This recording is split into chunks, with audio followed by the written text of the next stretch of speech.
વતી રઘુવંશી એકતા ટીમ હિતેશભાઈ કારિયા અને તેમની ટીમ અહીંયા આપણા જ્ઞાન યજ્ઞની અંદરમાં પધાર્યા છે. તો ભાવના સેવા મંડળ અને વિશ્વનાથ મહાદેવ મંડળ તેમનું હાર્દિક સ્વાગત કરે છે. અને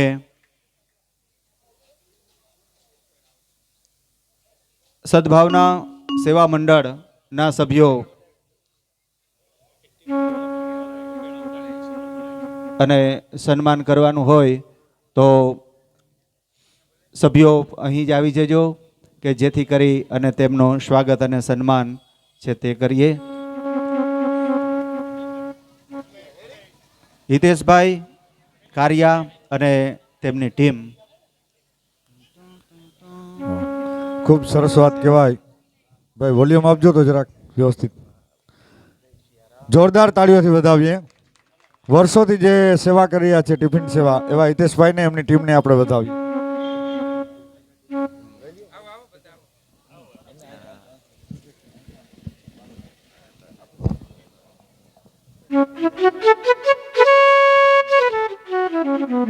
રઘુવંશી એકતાની આખી ટીમ ઉપર આવશે.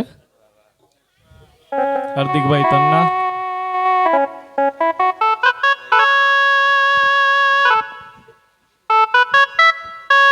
સંજયભાઈ ઠકરાર,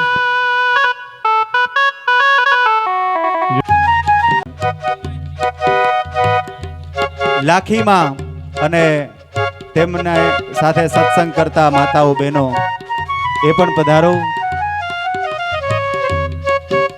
છેલ્લા 25 વર્ષથી વિશ્વનાથ મહાદેવ મંદિર સત્સંગ મંડળ ની અંદરમાં જોડાયેલા છે અને ભગવાનના ગુણાનુવાદ ગાય છે અને સૌને ગવડાવે છે. એવા લાખીમાં અને સત્સંગ મંડળના બહેનો એ પણ પધારશો.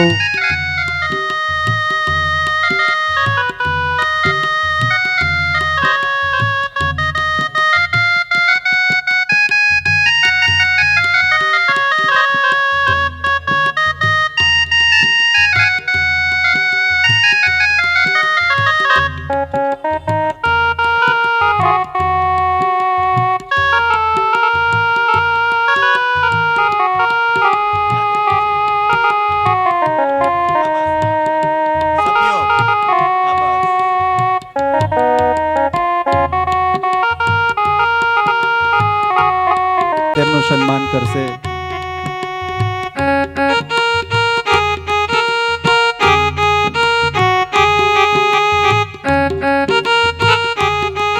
છેલ્લા 25 વર્ષથી સત્સંગ મંડળની અંદરમાં સેવા આપી રહેલા એ માતાઓ, તેમનું સન્માન થઈ રહ્યું છે. આપણે સૌ તાળીઓથી એ સન્માનને વધાવીએ.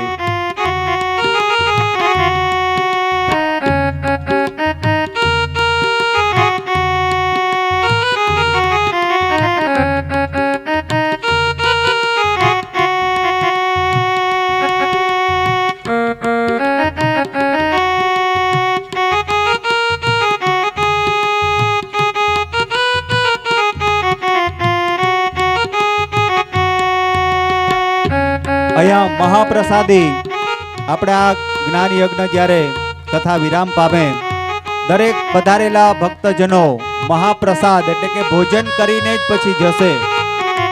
ભગવાન રામચંદ્રજીની પ્રસાદી છે. દરેક ભક્તજનો કથા શ્રવણ કરવા આવેલા છે તે ભોજન પ્રસાદ લીધા વગર કોઈ ન જાય.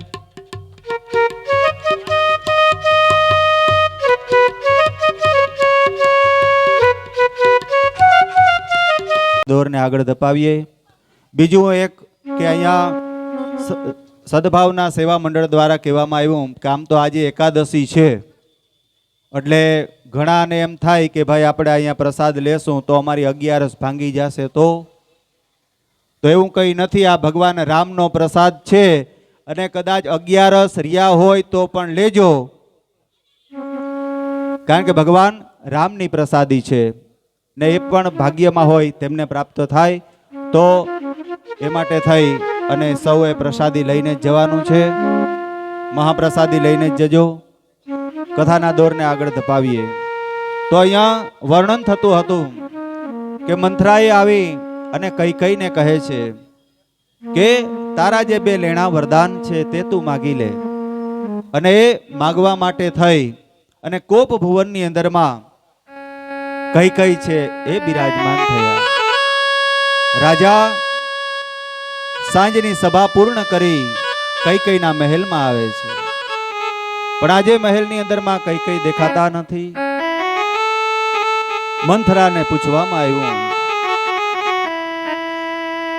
ત્યારે દશરથજીને કહે છે કે રાણી રિસાયા છે અને કોપ ભુવનમાં છે.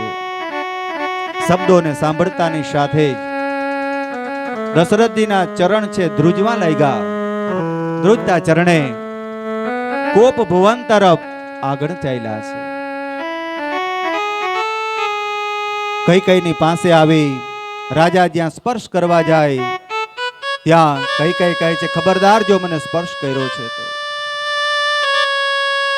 આ સમયે રાજા દશરથજી વિચાર કરે કે રાણી શા માટે થઈને રિસાણા છો? તમારી જેવી ઈચ્છા હતી કે આપણા રામનો રાજ્યાભિષેક થાય, તમારી ઈચ્છાને પૂર્ણ કરવા માટે થઈ અને આવતીકાલે આપણા રામનો રાજ્યાભિષેક થશે. એ સમયે આપ કોપ ભુવનની અંદરમાં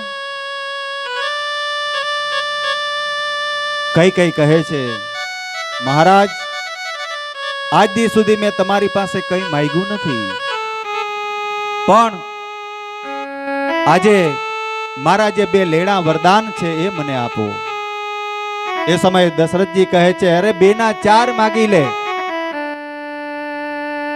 કારણ કે મારો રામ આજ રાજગાદી ઉપર બેસવાનો છે. માગી લે રાણી. ત્યારે કહે છે કે માગ્યા પછી ના તો નહીં પાડો ને? એ સમયે કહે છે રઘુકુલ રીત સદા ચલી આઈ, પ્રાણ જાય અરુ બચન ન જાય. દેવી પ્રાણ કદાચ ચાલ્યા જાય પણ આપેલું વચન છે નહીં જાય.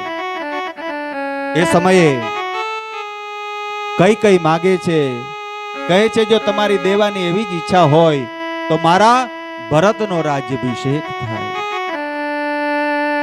સાંભળી રાજા કહે છે કે દેવી જો તારી ઈચ્છા એવી હોય કે ભરતને રાજગાદી ઉપર બેસાડવો તો તારા કેવા પ્રમાણે ભરતને રાજગાદી ઉપર બેસાડશું. બીજું વરદાન માગ. અને બીજું વરદાન માગતાની સાથે જ કહે છે કે રામને 14 વર્ષનો વનવાસ. વનવાસ શબ્દ જ્યાં કર્ણપટ પર પડ્યા, મૂર્છા ખાઈ રાજા ધરતી ઉપર ઢળી પડ્યા. ભાન આવ્યું. કઈ કઈને કેવા લાગ્યા કે મારા રામે તારું શું બગાડ્યું છે? દેવી આવું વચન શા માટે થઈને માગો? કઈ કઈ કહે છે કે આપને હું પ્રથમથી કહેતી હતી કે આપ મારા બે વરદાન આપો, અને વરદાન નહીં પાડો તો તમારે નરકમાં જવું પડશે. મહારાજ કહે છે દેવી ભરત ભલે રાજગાદી ઉપર બેસે, કારણ કે રામ મારી જમણી આંખ છે તો ભરત મારી ડાબી આંખ છે. મારે તો બંને પુત્ર સરખા છે, પણ રામને અયોધ્યાની અંદરમાં રાખો. એ સમયે કઈ કઈ નિષ્ઠુર થયા છે. કહે છે મહારાજ જો વરદાન નહીં પાડો તો તમારે નર્કમાં જવું પડશે. આ જોઈ દશરથજી કઈ કઈનો તિરસ્કાર કરે છે. કહે છે કે હું જાણું છું કે ભરત ક્યારેય પણ રાજગાદી ઉપર બેસશે નહીં. રાજગાદી ઉપર તો કદાચ વનવાસ પૂર્ણ કરીને મારો રામ જ ગાદી ઉપર બેસશે, પણ એ જોવા માટે હું જીવી નહીં શકું. કઈ કઈ એકના બે થતા નથી. એ સમયે રાજા મૂર્છા ખાઈ અને ત્યાં ને ત્યાં ઢળી પડ્યા છે.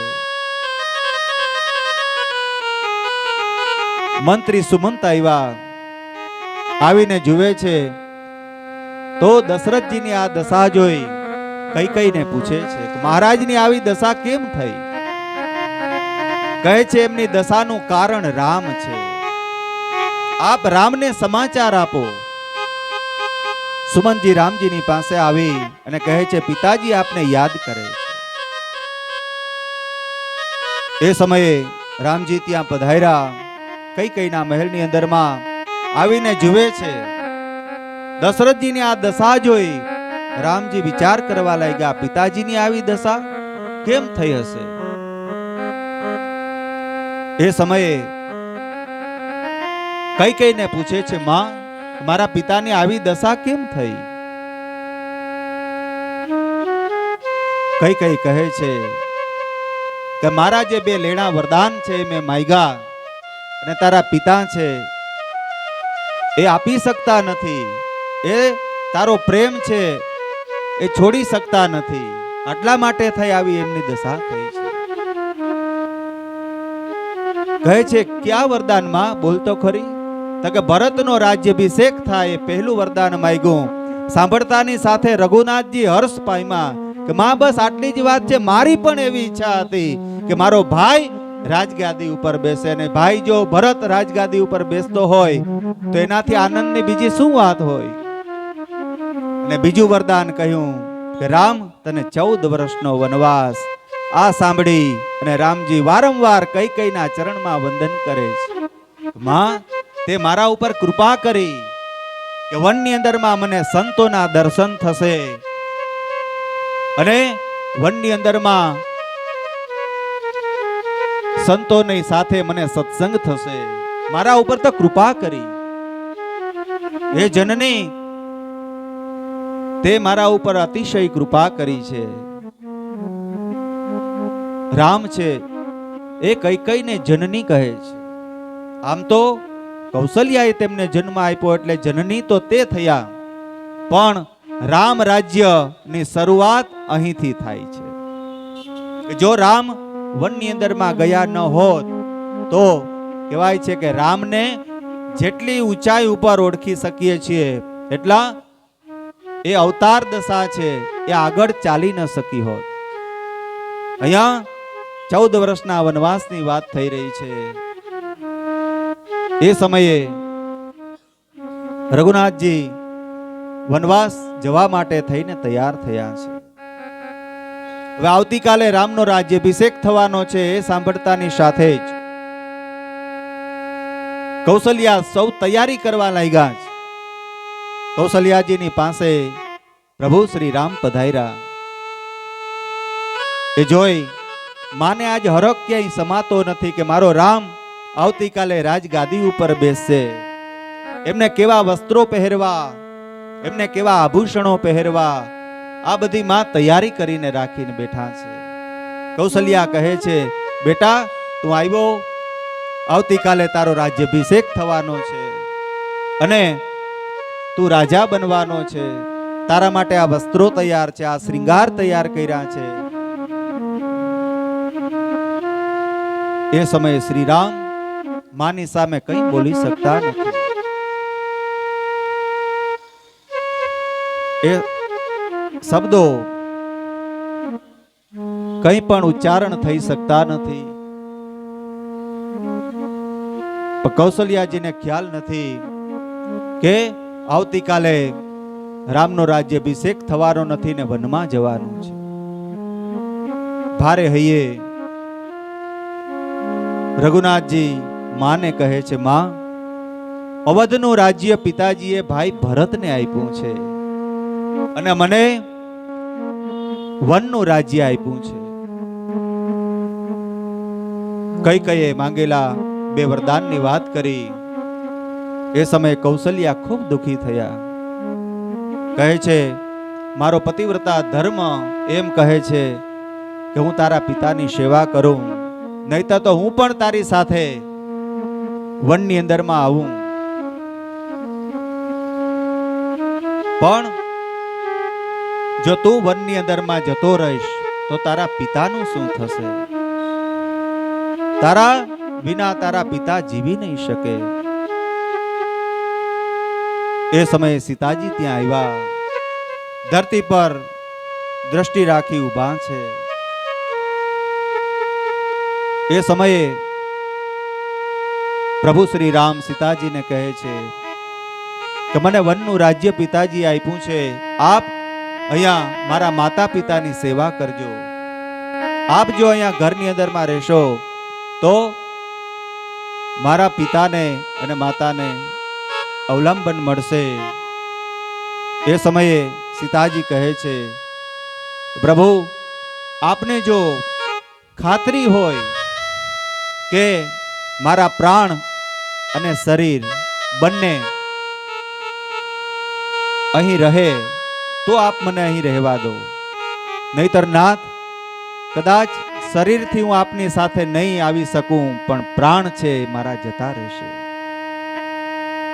રામને થયું કે જો વધારે કહીશ તો સીતાજી પણ પ્રાણનો ત્યાગ કરશે. તેમને પણ સાથે આવવા માટેનું પ્રયાણ કરવા માટે તૈયાર થયા. આ બાજુ લક્ષ્મણજી આવ્યા. લક્ષ્મણજી ને કહે છે કે તું માતા પિતાનું ધ્યાન રાખજે, આ અયોધ્યાનું રક્ષણ હું તને સોંપીને જાઉં છું. એ સમયે લક્ષ્મણજી પણ કહે છે કે મારા સાચા માતા પિતા તો આપ છો પ્રભુ. જ્યાં આપ ન હો તે જગ્યા ઉપર હું કેમ રહી શકું? અવધ તહાં જહાં રામ સને હું. અવધ તો ત્યાં છે કે જ્યાં રામ છે. પ્રભુને થયું કે લક્ષ્મણ પણ મારા વગર નહીં રહી શકે, એટલે એમને પણ સાથે લીધા. કહે છે કે માં સુમિત્રાની આજ્ઞા લઈને આવો. લક્ષ્મણજી ટૂંકમાં માતાજીને બધી વાત કરી, સુમિત્રાજીના ચરણારવિંદની અંદરમાં વંદન કરી સૌ છે દશરથજીની પાસે આવ્યા. રામ, સીતા, લક્ષ્મણ પિતાજીના ચરણારવિંદની અંદરમાં વંદન કરે. રામજી પિતાજીને સમજાવે છે કે 14 વર્ષનો સમય તો આમ નીકળી જશે અને અમે પુનઃ પાછા પધારશું, પણ મહારાજ કહે છે કે ત્યાં સુધી હું જીવી નહીં શકું. સુમંત મંત્રીને બોલાવવામાં આવ્યા. કહ્યું કે આપ મારો રથ લઈ રામ, લક્ષ્મણ, સીતાને 2-4 દિવસ વનની અંદરમાં ફેરવી અને પુનઃ પાછા લઈ આવજો. કદાચ મારો દીકરો રામ ન આવે તો સીતાજીને તો ખાસ લઈ આવજો, કારણ કે એ મારી પુત્ર વધુ નથી પણ મારી રાજ્ય લક્ષ્મી છે. સૌ વન તરફ જવા માટે થઈ તૈયાર થયા. આ બાજુ અયોધ્યાની પ્રજા પણ કહે છે કે જો રામ અહીં રહેતા ન હોય તો અમે પણ રામની સાથે નીકળીએ. આખી અયોધ્યાની પ્રજા રામને વડાવવા માટે થઈ અને રામની સાથે નીકળી પડી છે. તમસા નદીના કિનારે સૌ આવ્યા. એક રાત્રિનો ત્યાં મુકામ થયો. વહેલી સવાર થઈ. હજી સવાર થવાને થોડી વાર હતી. સુમંત મંત્રીને બોલાવી રઘુનાથજી કહે છે કે રથ એવી રીતે ચલાવો કે અયોધ્યાની પ્રજા જાગે નહીં. અને એ સમયે રાત્રિના રથ લઈ રામ, લક્ષ્મણ, સીતાજીની સાથે સુમંત મહારાજ ત્યાંથી ગંગાના કિનારે નીકળી ગયા છે. વહેલી સવાર થઈ અને અયોધ્યાની સૌ પ્રજા જાગી. રામ, લક્ષ્મણને ન જોતા કલ્પાંત કરવા લાગી. કહે છે અમારા પ્રભુ અમને છોડીને જતા રહ્યા.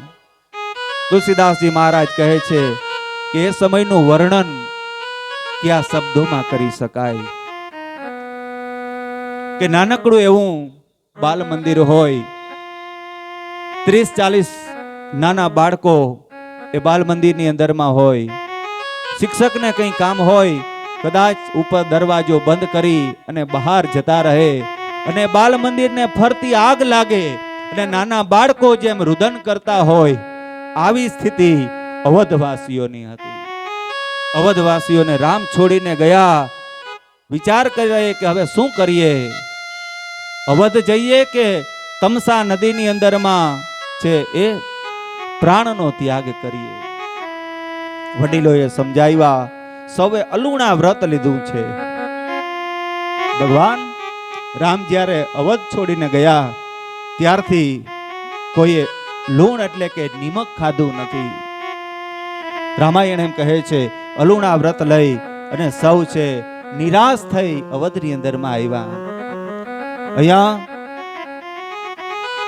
સુંગવેરપુર ના પાદરની અંદરમાં રઘુનાથજી પધાર્યા. ગુહક રાજા આવ્યો. ભીલનો રાજા કહે છે કે આ રાજ્ય આપનું છે, આપ નગરની અંદરમાં પધારો. એ સમયે રઘુનાથજી કહે છે, પિતાજીની આજ્ઞા છે, 14 વર્ષ સુધી કોઈ નગરની અંદરમાં પ્રવેશ ન કરવો.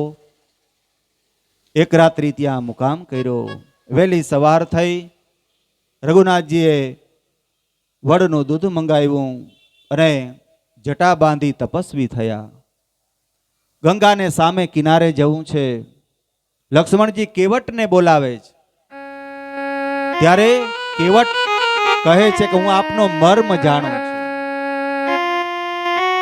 હું મારી નાવની અંદરમાં આપને બેસવા ન દઉં, કારણ કે આપના ચરણની રજથી પથ્થર પણ જો ઋષિ પત્ની બની જતી હોય તો આ તો મારી લાકડાની નાવ ઋષિ પત્ની બની જાય તો મારું ગુજરાન કેમ ચાલે? રઘુનાથજી જો એમ કહે કે એમના ચરણ ધોવા દ્યો, એમના ચરણ ધોવાની આજ્ઞા આપે તો જ હું મારી નાવમાં બેસાડું. ભગવાન રામ પણ વિચાર કરે છે કે આ બે ચરણની સેવા કરવા વાળા તો બે બાજુમાં જ ઊભા છે, લક્ષ્મણ અને સીતા. આ ત્રીજો જાયગો. પણ લક્ષ્મણ અને સીતાજીની સામે જોઈ અને રઘુનાથજી કહે છે કે આ કોણ છે, ઓળખો છો?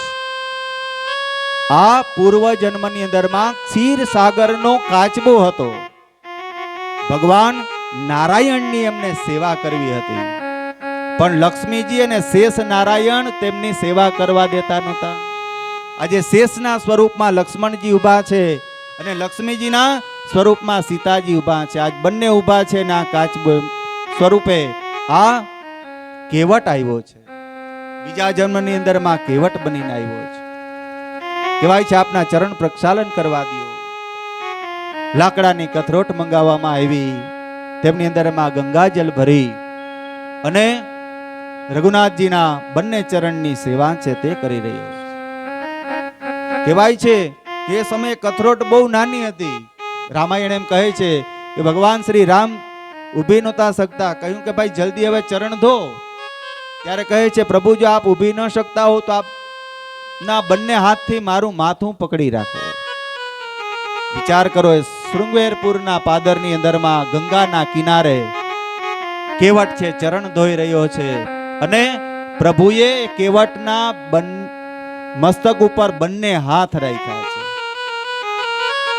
દેવતાઓ પણ આ દ્રશ્ય જોઈ અને કેવટના ભાગ્યની પ્રશંસા કરવા લાગ્યા. કેવટે કહ્યું કે આપ ના ચરણ ધોયા, હવે આપને હું નાવની અંદરમાં બેસાડું. નાવની અંદરમાં બેસાડી અને તુલસીદાસજી વર્ણન કરે કે અનેક ચક્કરો એમની અંદરમાં લગાવ્યા, સામે કિનારે ઉતારતા નથી. કેવટને કહે છે, ભાઈ હવે ચરણ ધોવાઈ ગયા, બેસાડી દીધા, હવે સામે કિનારે લઈ જા ને. ત્યારે કેવટ ખૂબ સરસ કહે છે, પ્રભુ અમે પણ એ જ કહીએ છીએ કે આ જન્મ મરણના ચક્કરો ની અંદરમાં અમને આપ ફેરવી રહ્યા છો તો અમને શું આનંદ આવતો હશે? હે પુનરપી જનનમ પુનરપી મરણમ, આ ચક્કરોમાંથી હવે અમારો પણ ઉદ્ધાર કરો. સામે કિનારે લઈને ત્યાં ઉતાર્યા છે. રઘુનાથજી વિચાર કરે કેવટને શું આપવું. એ સમયે સીતાજી સમજી ગયા, પોતાની અંગૂઠી ઉતારી અને આપવા જાય છે. પણ આજે કહે છે કેવટ કે આજે ઉતરાઈ લેવાનો સમય નથી ને આમ પણ કહે છે ખારવો ખારવાની ન લે ઉતરાય. હું ને તમે તો જાતભાઈ કહેવાય. લક્ષ્મણજી કહે છે હું ને અમે ને તમે જાતભાઈ કહેવાના. ત્યારે કેવટ કહે છે લક્ષ્મણ તમે ને હું નહીં પણ રામ અને હું બે જાતભાઈ છીએ. કારણ કે હું ગંગાને કિનારે પાર ઉતારું ને મારા શ્રી રામ સંસાર સાગરની પાર ઉતારે છે. એટલા માટે અમે જાત ભાઈ છીએ. પ્રભુ, સેવા લેવાનો આ મોકો છે, પણ કઈ ઉતરાઈ ન લેવાય. જ્યારે આપ રાજગાદી ઉપર બેસો ત્યારે જે કંઈ પણ ઉતરાઈ દેવી હોય તે આપજો, પણ અત્યારે હું ન લઈ શકું. આગળ ચાલ્યા. કહેવાય છે કે ત્યાંથી પ્રયાગરાજની અંદરમાં આવ્યા. પ્રયાગરાજની અંદરમાં ભરદ્વાજજીનો આશ્રમ છે. આશ્રમની અંદરમાં ભરદ્વાજજીએ પણ ભગવાન રઘુનાથજીનું સ્વાગત કર્યું. કહ્યું કે અનેક પુણ્ય અને પ્રતાપે અનેક રામાયણો આપની મેં સાંભળી છે. કારણ કે પ્રયાગની અંદરમાં જ્યારે પણ કુંભ થાય ત્યારે યાજ્ઞવલ્કજી મહારાજ આવે અને મને રામકથા સંભળાવે, પણ આટલી કથાઓનું ફળ આપના દર્શન. આપ મારા આશ્રમે પધાર્યા. ભરદ્વાજજીને ત્યાં એક રાત્રિ મુકામ કર્યો. બીજે દિવસે કહ્યું કે હવે આગળ જવા માટે થઈને પ્રયાણ કરીએ. 4 શિષ્યોને મોકલા. કહેવાય છે કે આગળ વાલ્મીકી ઋષિના આશ્રમની અંદરમાં રઘુનાથજી પધાર્યા છે. વાલ્મીકીજીના આશ્રમની અંદરમાં આવી તેમની સેવાનો સ્વીકાર કર્યો. એ સમયે સંતો મહંતો તેમના દર્શન કરવા માટે થઈને પધાર્યા છે. આગળ જતા ત્યાંથી પછી કહેવાય છે કે ચિત્રકૂટની અંદરમાં ભગવાન પ્રવેશ કરે છે. ચિત્રકૂટની અંદરમાં તુલસીદાસજી મહારાજ રઘુનાથજીને ઓળખી શકતા નથી. એટલા માટે હનુમાનજી મહારાજ એ સમયે દુહો બોલે છે, ચિત્રકૂટ કે ઘાટ પર ભઈ સંતન કી ભીર, તુલસીદાસ ચંદન ઘીસે ઓર તિલક કરે રઘુવીર. આ દુહો 3 વખત બોલ્યા હનુમાનજી મહારાજ પોપટના સ્વરૂપે ચિત્રકૂટની અંદરમાં. ત્યાર પછી કહેવાય છે કે ભરત અને રામનું પણ મિલન થયું. તે કથા છે તે કહેવામાં આવી. ભરત અને રામનું મિલન ત્યાં થયું. ભરતજી આગ્રહ કરે છે કે આપ અયોધ્યા પધારો. રઘુનાથજી કહે છે કે પિતાજીની આજ્ઞા એ મારે અને તારે બંનેએ પાલન કરવાની હોય. પિતાજીની આજ્ઞા છે તો તું રાજગાદી ઉપર બેસી અને રાજ્ય સંભાળ, અને મને વનનું રાજ્ય આપ્યું છે તે હું સંભાળું.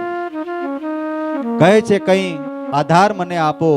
એ સમયે રઘુનાથજીએ પોતાની પાદુકાઓ છે એ ભરતજીને આપી છે. સૌ અવધની અંદરમાં આવ્યા. અયોધ્યાની અંદરમાં એ પાદુકા સિંહાસન ઉપર રાખી છે. અને ભરતજી છે એ વ્રત કરી રહ્યા છે. નંદીગ્રામની અંદરમાં જઈ ઝૂંપડી વારીને રહે છે. તપ કેવું છે કે ગાયને જવ ખવડાવે, એ ગાય બીજે દિવસે પોદડો કરે, એની અંદરમાંથી જે જવ નીકળે એ જવને ગૌમૂત્રની અંદરમાં ઉકાળી અને આખા દિવસની અંદરમાં 1 વખત લે છે. આવું તપ ભરતનું 14 વર્ષનું છે. રામજીને પ્રતીક રૂપે ત્યાં પાદુકાઓ રાખી છે અને રાજકાજ પણ સંભાળી રહ્યા છે. માતાઓની સેવા પણ કરી રહ્યા છે. આ બાજુ ધીરે ધીરે સમય છે વીતતો જાય. ત્યાર પછી આગળ રઘુનાથજી ધીરે ધીરે હવે ચિત્રકૂટની અંદરમાં સૌ ઋષિમુનિઓની સાથે સત્સંગ કરી રહ્યા છે. અને એવામાં ત્યાંથી આગળ જઈ અને હવે પંચવટીમાં મુકામ કરે છે. પંચવટીમાં મુકામ કરતાની સાથે જ કહેવાય છે કે રાવણની બહેન શૂર્પણખા ત્યાં આવે છે.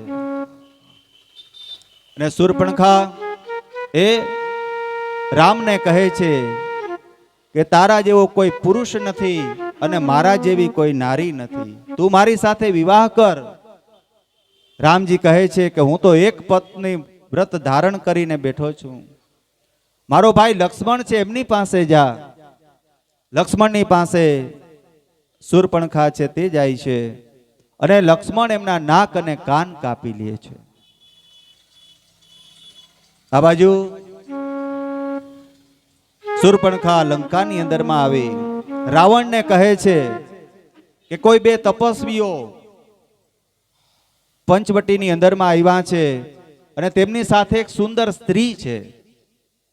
તારા માટે થઈને હું ત્યાં ગઈ હતી લેવા, પણ તેમના ભાઈએ મારી આવી દશા કરી. એ સમયે રાવણ છે એ પણ તૈયાર થાય છે અને ભગવાન સીતાજીને કહે છે, દેવી હવે લીલા કરવાનો સમય છે, આપ હવે અગ્નિ અંદરમાં પ્રવેશ કરો. સીતાજી છે એમણે અગ્નિની અંદરમાં પ્રવેશ કર્યો. આ બાજુ રાવણ પંચવટીની અંદરમાં આવે છે, સાથે મારીચ છે. મારીચે કનક મૃગનું રૂપ ધારણ કર્યું, સોનાના મૃગનું રૂપ ધારણ કરી અને ત્યાંથી નીકળે છે. સીતાજીની દ્રષ્ટિ તેમના ઉપર પડી. રામજીને કહે છે કે પેલા મૃગને મારીને લઈ આવો. રામજી એ કનક મૃગની પાછળ ધનુષ બાણ લઈને દોડ્યા છે. એવામાં મારીચ પાછું વળી વળી અને શ્રી રામની સામું જુએ છે. વિચાર કરે છે કે મારા જેવો અહોભાગી કોણ કે મૃત્યુના વખતે શ્રી રામના દર્શન થાય. એટલે મારીચને જ્યારે ભગવાન શ્રી રામે બાણ માર્યું ત્યારે લક્ષ્મણ કરતા તે ત્યાં પૃથ્વી ઉપર ઢળી પડ્યો છે. એ શબ્દો સાંભળતાની સાથે સીતાજી લક્ષ્મણજીને કહે છે, તમારા મોટા ભાઈ કોઈ આપત્તિની અંદરમાં હોય એવું લાગે છે, આપ તેમની પાસે જાઓ. લક્ષ્મણજી કહે છે, નહીં માતા, મારા ભાઈને ક્યારેય પણ આપત્તિ ન હોય. પણ કહે છે નહીં. આમ આગ્રહ કર્યો. એ સમયે લક્ષ્મણ રેખા કરી અને લક્ષ્મણજી રામજી પાસે જાય છે. આ બાજુ રાવણ છે સાધુનું રૂપ લઈ અને ત્યાં પધારે છે. સીતાજી ની પાસે ભિક્ષાની યાચના કરી. કહેવાય છે સીતાજી ભિક્ષા લઈને આવે છે, પણ રાવણ કહે છે કે આ બંધી ભિક્ષા હું લેતો નથી, આપ આ રેખાને ઓળંગી અને મને ભિક્ષા આપો. એ સમયે લક્ષ્મણ રેખાને ઓળંગી અને જ્યાં ભિક્ષા આપવા માટે થઈને જાય, રાવણે પોતાનું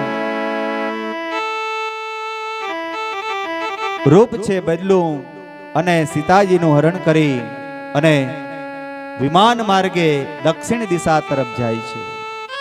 એ સમયે જટાયુ ગીધ ત્યાં આવે છે. જટાયુ ગીધની સાથે યુદ્ધ થયું.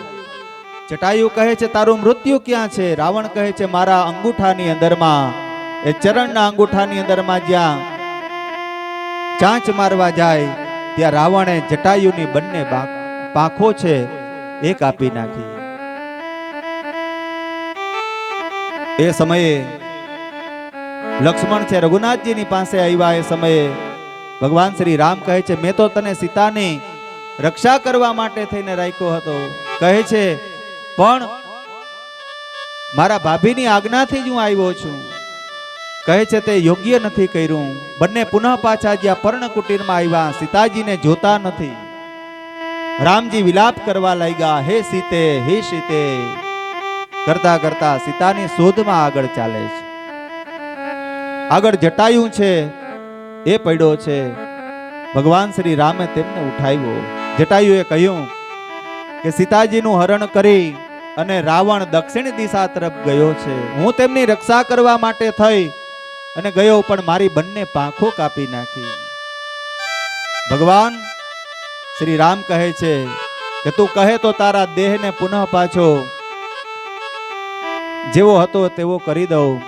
જટાયુ કહે છે કે જેમના નામ માત્રથી જીવનું કલ્યાણ થતું હોય, અંત સમયે જો આપનું નામ પણ મુખની અંદરમાં નીકળી જાય તો પણ જીવનું કલ્યાણ થતું હોય, તો આપ તો સાક્ષાત મારી સામે ઊભા છો. તો હવે આ દેહને રાખીને હું શું કરું? એ જટાયુએ ગીધ દેહનો ત્યાગ ભગવાન શ્રી રામના ખોડાની ત્યાગ ભગવાન શ્રી રામના ખોડાની અંદરમાં કર્યો. તેમનો ઉદ્ધાર કરી અને પ્રભુ છે આગળ ચાલ્યા. ઋષિ મુનિઓ કહે છે અમારા આશ્રમની અંદરમાં પધારો, અમારા આશ્રમની અંદરમાં પધારો. પણ રામજી કહે છે નહીં, એક ભક્ત મારી રાહ જોઈને બેઠો છે, મારે પંપા સરોવરના કિનારે જવું છે. કારણ કે સબરી અનેક વર્ષોથી મારી રાહ જોઈને બેઠી છે. એ સબરીને ત્યાં રામ આજે પધારવાના છે. સબરી પણ વહેલી સવારથી વિચાર કરે છે આજે નક્કી મારા રામ મારે ત્યાં પધારશે. મતંગ ઋષિના આશ્રમની અંદરમાં જ્યારે સબરી યુવાન હતી ત્યારે મતંગ ઋષિના આશ્રમની અંદરમાં આવીને રહે છે. ઋષિ જ્યારે અંત સમય આવ્યો ત્યારે ઋષિ કહે છે કે તું આ આશ્રમને છોડીને ક્યાંય જતી નહીં. એક દિવસે રામ છે આ આશ્રમે તને દર્શન દેવા આવશે. આ ગુરુના વચનો સાંભળી અને યુવાન સબરી આજે વૃદ્ધ થઈ છે. દરરોજ વિચાર કરે કે આજે મારા રામ આવશે, આ દિશામાંથી આવશે, આ દિશામાંથી આવશે. રોજ એ વનની અંદરમાં જઈ બોરને વીણીને લાવે. સાંજ પડે રામ ના આવે, નિરાશ થઈ અને સુઈ જાય છે. પણ આજે વહેલી સવાર થઈ, લક્ષ્મણ અને રામજી આગળ ચાલી રહ્યા છે. પણ પંપા સરોવરના વૃક્ષોના હલવાને કારણે પાંદડાઓમાંથી રામ રામ રામ એવો ધ્વનિ સંભળાય છે. લક્ષ્મણ વિચાર કરે છે કે પ્રભુ આપણે કોઈ માયાવી વનની અંદરમાં તો આવી નથી ગયા ને. ત્યારે શ્રી રામ કહે છે લક્ષ્મણ, આ તો સબરીના ભક્તિનો પ્રભાવ છે. એક એક ઝાડના પાન રામ રામ બોલે છે. જેમ જાનાબાઈના છાણા પણ જો વિઠ્ઠલ વિઠ્ઠલ બોલતા હોય, આજે રામ છે એ પધાર્યા. સબરી વિચાર કરે છે કે હું કઈ રીતના રામ પધારશે તો તેમની સેવા કરીશ.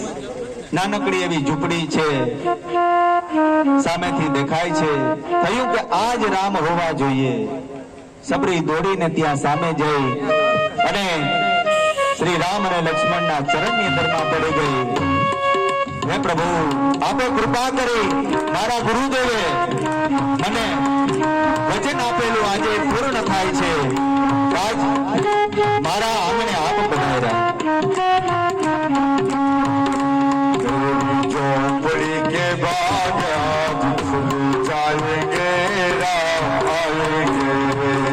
मेरी झोपड़ी के बाद आज फूल जाएंगे, राम आएंगे. मेरी झोपड़ी के बाद आज फूल जाएंगे, राम आएंगे. मेरी झोपड़ी की माया फूल जाएंगे.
કાલ આપણી ઝુંપડીએ પણ રામ આવ્યા છે. સબરીની જેમ આપણે પણ એક બે નહીં, 500 વર્ષથી રાહ જોઈને બેઠા હતા. અને અહીંયા પણ 4 વાગ્યાથી સત્સંગ મંડળની અંદરમાં પણ વિશ્વનાથ મહિલા સત્સંગ મંડળ એ પણ ભગવાનને આમંત્રણ આપવા માટે થઈ 4 થી 7 અહીંયા પણ સત્સંગ રાખ્યો છે. ભગવાનને આપણે પણ બોલાવશું. આવતીકાલે આપણા સૌના હૃદયરૂપી ઝોપડીની અંદરમાં રામ પધારશે.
આપણો પણ 500 વર્ષનો એ ઇંતજાર આવતીકાલે પૂર્ણ થવા જઈ રહ્યો છે. આપણા હૃદય રૂપે એ મંદિરની અંદરમાં રઘુનાથજી બિરાજમાન થવાના છે. સબરી પણ આવો જ ઇંતજાર કરી અને યુવા અવસ્થાની એ સબરી આજે વૃદ્ધ બની છે, પણ ગુરુના એક જ વચને કે આ આશ્રમ છોડીને ક્યાંય જતી નહીં, રામ તારે આંગણે આવશે. ભગવાનને એ બોર ખાટા લાગશે તો એટલે અજીઠા કરી કરી અને રામને બોર ખવડાવી રહી છે.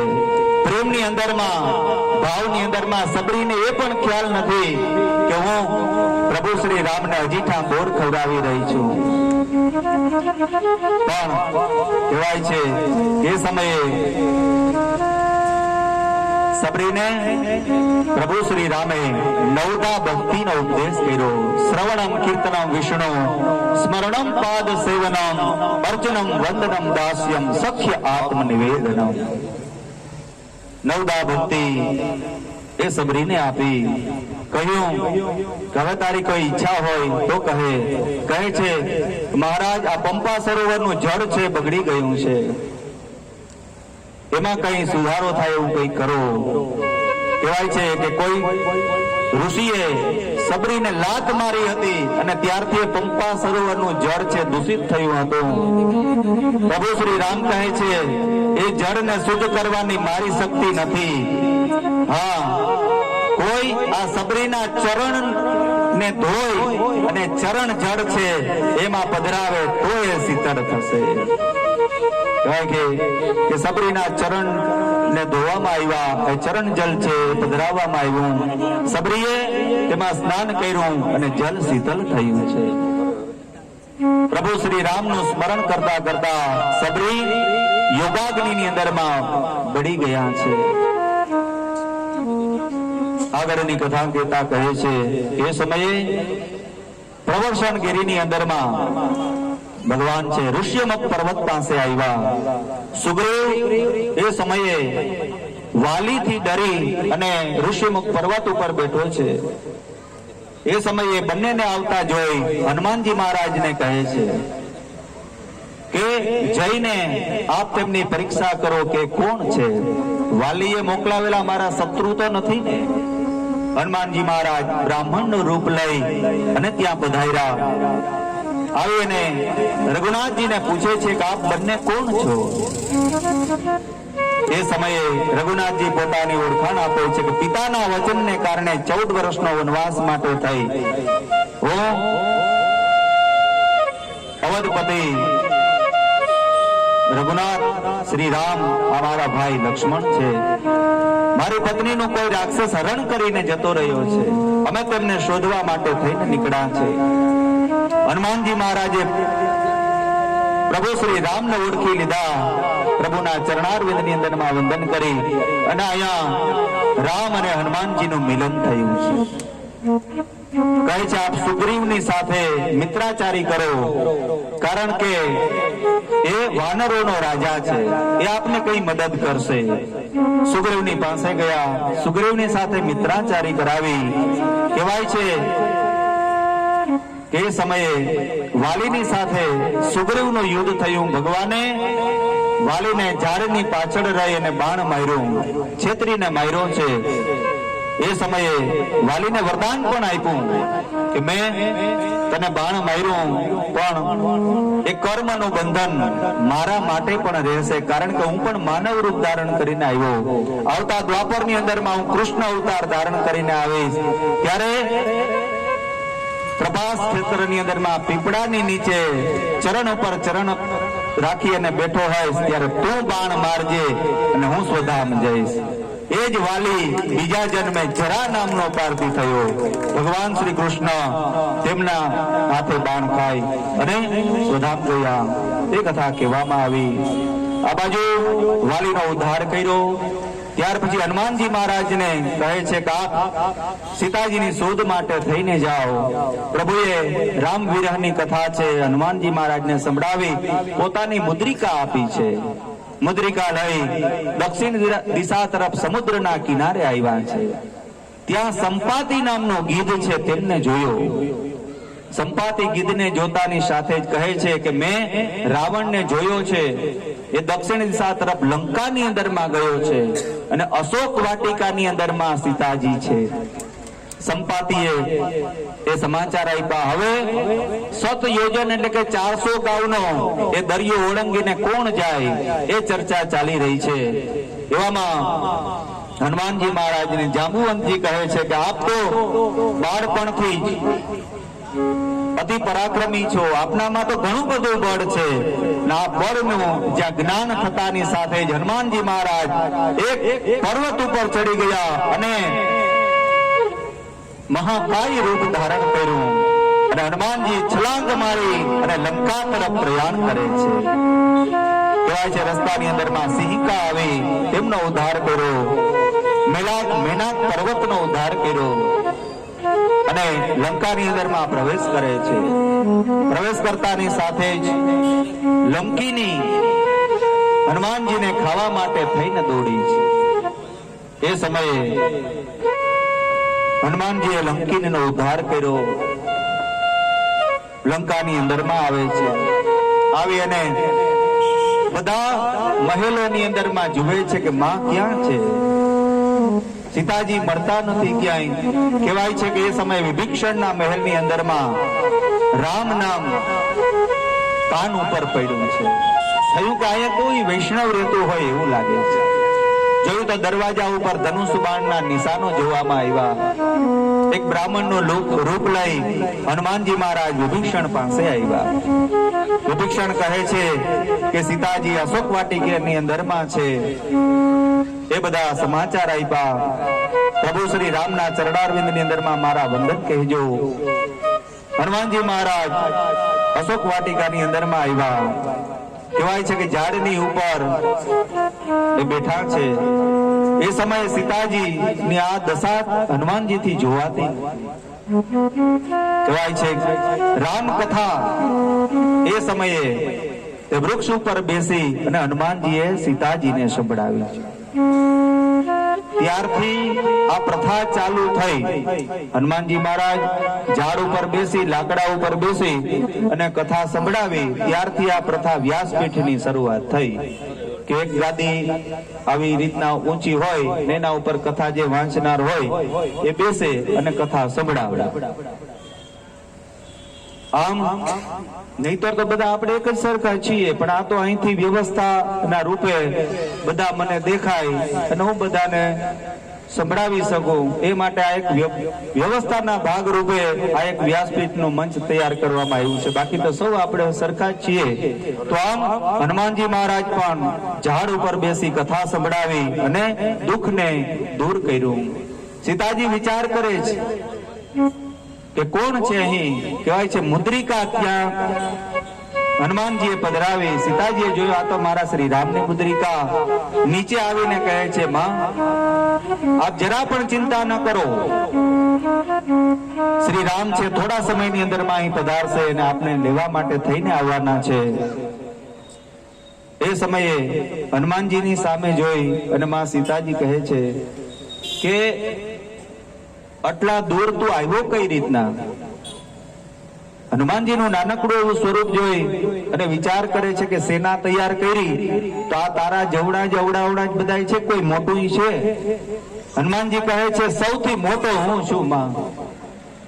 સીતાજી વિચાર કરવા લાગ્યા કે આવડું કેવું ને બોલે તો જો કેવું મીઠું મીઠું.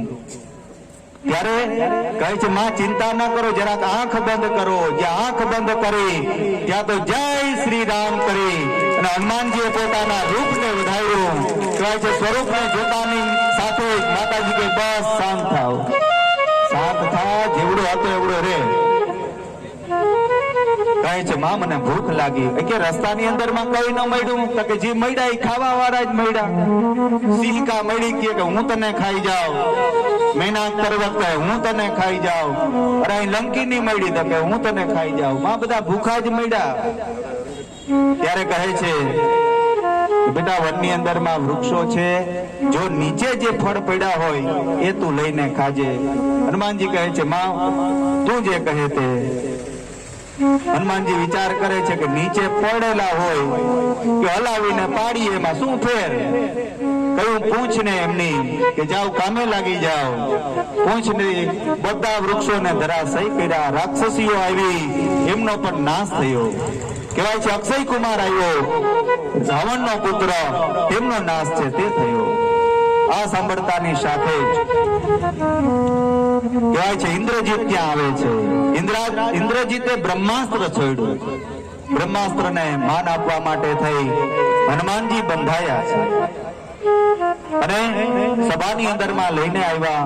હનુમાનજી મહારાજ રાવણની સામે આવીને પ્રસ્તુત કરવામાં આવ્યા. રાવણ કહે છે ये बंदर कहां से आया है? ત્યારે હનુમાનજી કહે છે 10 મુખ, મોઢું સંભાળીને બોલ, હજી પણ સમય તારા હાથમાં છે. રામના શરણમાં આવી જા ને સીતાજીને સોંપી દે. પણ રાવણ માનવા તૈયાર નથી. કહે છે આ વાનરનો જે કંઈ પણ મોહ હોય એમના પૂંછની અંદરમાં હોય, એમનો પૂંછ બાળવામાં આવે. કહેવાય છે કે વસ્ત્રો એકત્ર કરવામાં આવ્યા. આખા લંકાની અંદરમાં જેટલા કાપડિયા હતા એનું કાપડ બધું પૂરું થઈ ગયું. જેટલા વસ્ત્રો ઘરની અંદરમાં હતા એ બધા પૂરા થઈ ગયા. એક એક જોડી પહેરેલી હતી એ જ રહી. આમ સંતો કહે છે કે એક એક જોડી જે પહેરેલી હતી ને એ જ રહી. કારણ કે બહુ જાજા દિવસ જીવવાનું નથી.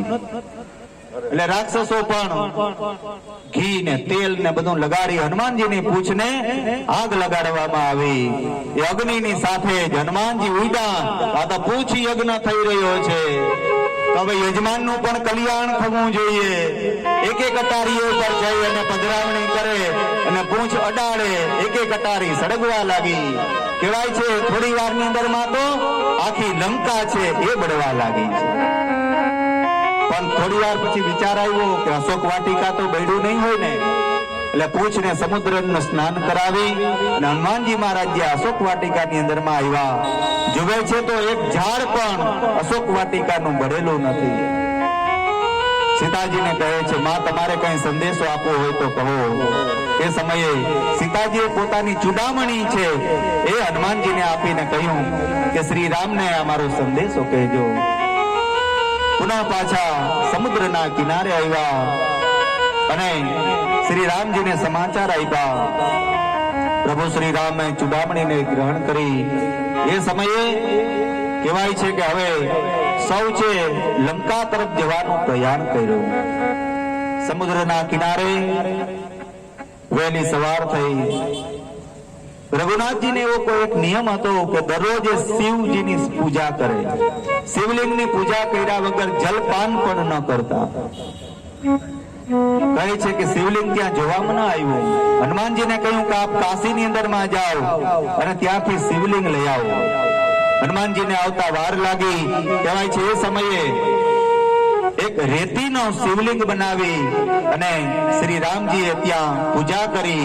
તે થયા રામેશ્વર. અને રામેશ્વરના દર્શનનો પ્રતાપ એવો છે કે શ્રી રામે પૂજા કરી. જે કોઈ પણ મનુષ્ય જીવતા જીવત રામેશ્વરના દર્શન કરશે, પ્રભુ કહે છે મારા ધામને પ્રાપ્ત કરશે. આવું મહત્વ છે તે બતાવવામાં આવ્યું. રામેશ્વરની પૂજા કરી. હવે સામે કિનારે જવું છે. શું કરીએ? કારણ કે 7 યોજન સમુદ્ર, 400 ગાવનો સમુદ્ર છે. હવે એમને ઓળંગવો કઈ રીતના?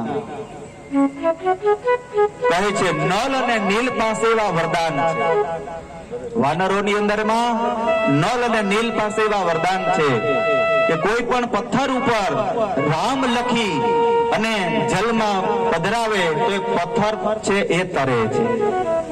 નળનીને બોલાવવામાં આવ્યા. અંગદ આદિ સર્વે વાનરો એ પથ્થરો ભેગા કરી અને સમુદ્રની અંદરમાં પધરાવતા જાય. રામ રામ શબ્દ છે લખતા જાય અને રામ સેતુ છે બંધાતો જાય છે. ધીરે ધીરે રામ સેતુ બંધાવા લાગ્યો અને સૌ છે એ લંકા સુધી પહોંચ્યા છે. 18 પદમાં એ સેના પ્રભુ શ્રી રામની, એમાં રીંછ હતા, વાનર હતા, સૌ સાથે રામના કાજ કરવા માટે થઈ અને સૌ છે એ લંકાની અંદરમાં આવ્યા. આ બાજુ વિભીષણે આવી રાવણને સમજાવે છે. કહે છે કે હવે તો લંકાના દ્વાર સુધી પ્રભુ પધાર્યા છે. હજી પણ તારા જીવનને તો ઉદ્ધાર થાય એવું કંઈક કર, સીતાજીને સોંપી દે. પણ રાવણ માનતો નથી. કહેવાય છે વિભીષણને લાત મારી અને પોતાના ભાઈને પણ સભામાંથી કાઢી મૂક્યો છે. વિભીષણ રામજીની પાસે આવે છે. રામજી એ તેમની સેવા સ્વીકારી. કહે છે કે તારી મનની ઈચ્છા એવી હોય તો લંકાનું રાજ આજે ને આજે હું તને આપી દઉં. લંકાનો રાજ તિલક વિભીષણને કરી દીધું. એ સમયે સુગ્રીવ કહે છે મહારાજ તમે ઉતાવળ કરી એવું નથી લાગતું. આ લંકાનું રાજ વિભીષણને આપી દીધું અને કાલ સવારે કદાચ રાવણ સીતાજીને સોંપીને તમારે શરણે આવશે તો તમે શું આપશો? રઘુનાથજી કહે છે કે મેં વિચારીને જ લંકાનું રાજ વિભીષણને આપ્યું છે. કદાચ રાવણ જો સીતાને મને સોંપી દે અને મારા શરણે આવે તો મારા અયોધ્યાનું રાજ્ય પણ હું એ રાવણને આપી દઉં. આટલો વાલો મને વિભીષણ છે. બોલો, કારણ કે રામ ભક્ત હતો. કહેવાય છે 32 દાંતની વચ્ચે જેમ જીભ રહેતી હોય ને આવી પરિસ્થિતિ એ વિભીષણની હતી. પણ કહેવાય છે કે સત્યમેવ જયતે. ભગવાનની એ સેવા છોડી નહીં, ભગવાનની ચરણ છોડ્યા નહીં. અંતે પ્રભુ શ્રી રામના ચરણે છે એ ગયો છે. આ બાજુ લંકાની અંદરમાં સૌ આવ્યા છે. લંકાની અંદરમાં પેલા અંગદને મોકલવામાં આવ્યો. કહ્યું કે હજી પણ સમાધાન થાય એવું કંઈ કર, અને જો રાવણ માની જાય સીતાને સોંપી દે તો આપણે યુદ્ધ નથી કરવું. અંગદ ત્યાં આવે છે. અંગદે જઈને રાવણને સમજાવે છે પણ રાવણ છે માનવા તૈયાર નથી. અંગદે જોરથી પોતાનો પગ છે ત્યાં પછાડ્યો. કહે છે રાવણને કે જો તારામાં શક્તિ હોય તો મારા એક પગને તો હલાવીને જો. અંગદના ચરણને પકડવા માટે થઈ અને જ્યાં રાવણ જાય ત્યારે કહે છે બસ આ જ રીતના રામના ચરણ પકડી લે, તારો ઉદ્ધાર થશે. 10 મુગટ હતા એ એક જ લાતની અંદરમાં અંગદે ભગવાન રામ પાસે પહોંચાડી દીધા. બીજો દિવસ થયો, યુદ્ધની સૌ તૈયારી કરી રહ્યા છે. રાક્ષસો અને વાનરોની સાથે યુદ્ધ છે એ થવા લાગ્યું. કહેવાય છે એ સમયે ઇન્દ્રજીતે લક્ષ્મણને બાણ માર્યું. લક્ષ્મણને મૂર્છા આવી. એ મૂર્છા માટે થઈ હનુમાનજી મહારાજને આજ્ઞા કરવામાં આવી. એ સંજીવની લેવા માટે થઈ અને ગયા છે. કહેવાય છે કે સંજીવની લઈને આવ્યા અને લક્ષ્મણને મૂર્છામાંથી પુનઃ પાછા જાગૃત કર્યા. આગળ હવે વિભીષણને ભગવાન રામ પૂછે છે, વિભીષણ, આ રાવણ મરતો કેમ નથી? આટલા બધા બાણો મારીએ છતાં પણ એમનો મૃત્યુ કેમ નથી? ત્યારે કહે છે, પ્રભુ, એમની નાભીની અંદરમાં અમૃત કુંભ છે. જો કદાચ એમની નાભીને સૂકવી નાખવામાં આવે તો એમનો મૃત્યુ થાય. ને એ સમયે કહેવાય છે રામ અને રાવણનું ભયંકર યુદ્ધ થયું. એ યુદ્ધની અંદરમાં પ્રભુ શ્રી રામે 31 બાણ છોડ્યા છે. કહેવાય છે 31 બાણ, 10 ભુજા, 10 ચરણ, 10 મસ્તક અને 31મું નાભીની અંદરમાં એમ 31 બાણ છોડી અને રાવણનો ઉદ્ધાર કર્યો. રાવણનું મૃત્યુ થયું. એ સમયે રઘુનાથજી ત્યાં પધાર્યા. અંત સમયે પેલા કહ્યું ને કે જય અને વિજયનો આ બીજો જન્મ છે. ભગવાન વેરને વેર ભાવે ભજવાના છે. એટલા માટે થઈ અને વેર ભાવે અહીંયા રાવણ છે તેમનો વધ થયો. અને રાવણના વધ થતાની સાથે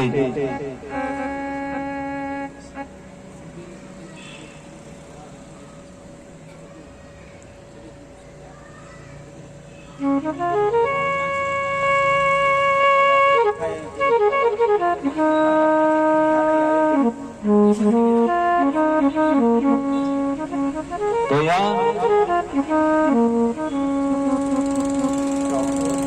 રાવણનો વધ થયો.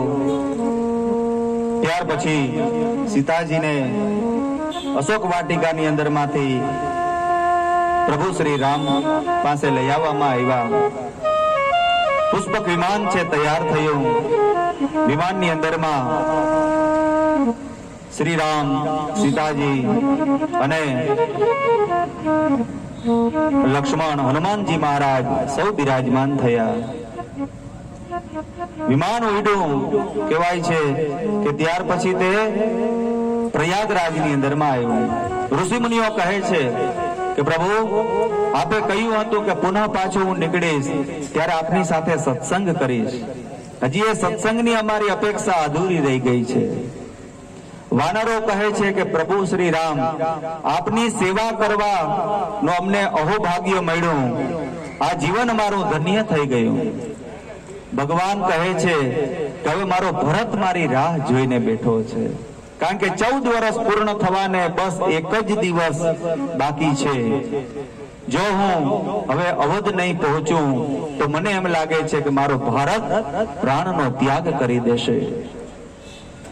એટલે હું વચન આપું છું કે આ જન્મની અંદરમાં સત્સંગ આટલો થયો, પણ આવતા જન્મની અંદરમાં હે ઋષિ મુનિઓ, આપ ગોકુળની અંદરમાં ગોપીઓ બનશો, ગાયો બનશો, વાછરડાઓ બનશો. અને વાનરોને કહ્યું કે આપ પણ વૃંદાવનની અંદરમાં પધારો.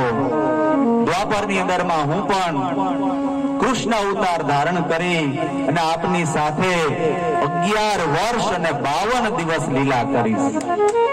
ભગવાન શ્રી રામે વચન ત્રેતા યુગમાં એ વાનરોને અને ઋષિ મુનિઓને આપ્યો હતો કે આવતા યુગની અંદરમાં હું કૃષ્ણ અવતાર ધારણ કરીશ અને એ જ ગોપીઓ, એ જ ગાયો, એ જ વાછરડા ને એ જ વાનરો એ રામા અવતારથી સેવામાં અને સત્સંગમાં આવ્યા છે.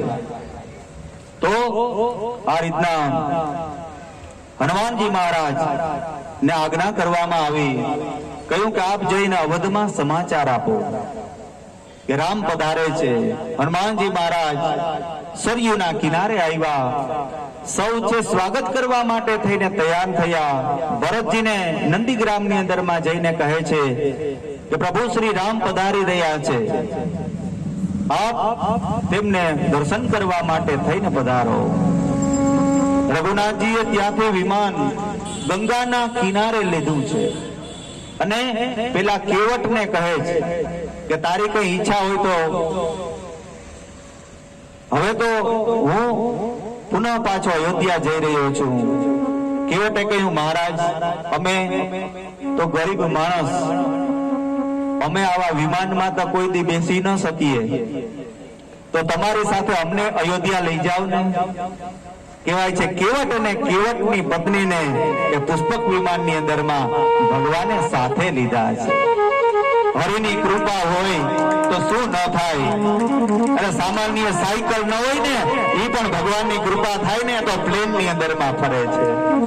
આ તો રામની કૃપા થઈ કેવટ ઉપર, કેવટને સાથે લઈ અને રઘુનાથજી અવધની અંદરમાં પધાર્યા. સૌનું સ્વાગત છે તે થઈ રહ્યું, સૌ છે ભગવાન શ્રી રામને સ્વાગત કરવા માટે થઈને પધાર્યા. કહેવાય છે દોરી અને ભગવાનને સૌ ગોતવા લાગ્યા. જેમ દ્વારકાનાથ દ્વારકા પધાર્યા. ભાગવતની કથા આપણે સાંભળેલી છે કે 16,108 રાણીઓ છે. ભગવાન વિચાર કરે છે કે જો એક એક માતાજી પાસે 5-5 મિનિટ પણ જાઓ તો છેલ્લા માતાજીનો તો ક્યારે વારો આવે. એટલે દ્વારકામાં ભગવાન પણ જ્યારે પધાર્યા ત્યારે 16,108 રૂપ ધારણ કરી અને પધાર્યા. બધી રાણીઓને એમ જ થાય છે કે પ્રભુ મારે ત્યાં પહેલા પધાર્યા, પહેલા મારે ત્યાં પધાર્યા. બસ આ જ રીતના ભગવાન શ્રી રામ જ્યારે અયોધ્યા પધાર્યા ત્યારે વશિષ્ઠ બાપજીને એમ થાય છે કે રામ મારા ચરણ સ્પર્શ કરી રહ્યા છે. માં કૌશલ્યાને એમ થાય કે રામ આવીને મને ભેટી પડ્યા છે. અવધવાસીઓને, નાના બાળકોને એમ થાય છે કે રામે મને ઉઠાવી લીધા છે. અમને વડીલોને એમ થાય કે રામ અમને આલિંગન આપી રહ્યા છે. દરેકને વ્યક્તિગત દર્શન શ્રી રામે આપ્યું છે. મર્યાદા પુરુષોત્તમનો અવતાર કહ્યું છે કે ભગવાન શ્રી રામે એટલા સ્વરૂપ ધારણ કર્યા કે દરેકને એમ થાય કે પ્રભુ પહેલા મને મળ્યા છે.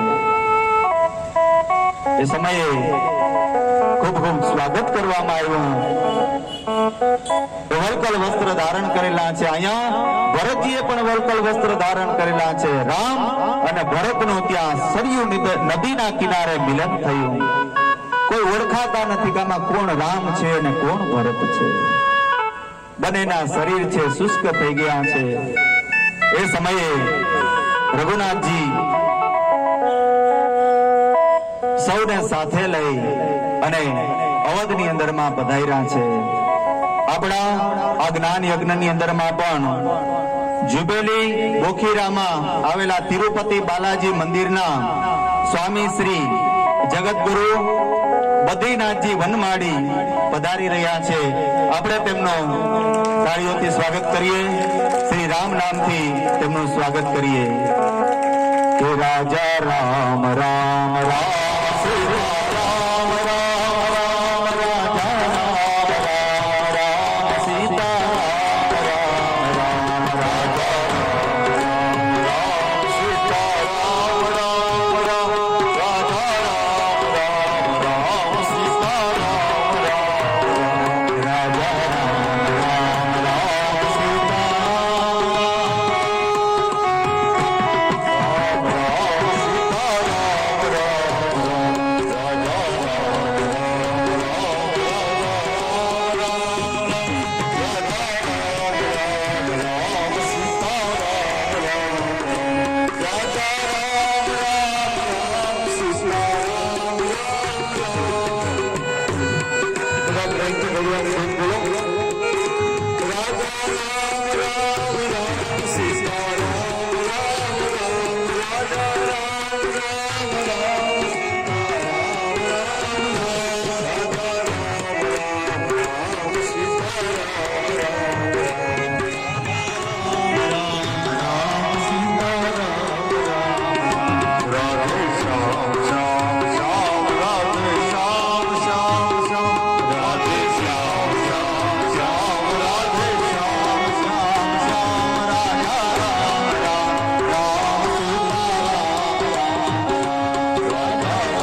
જય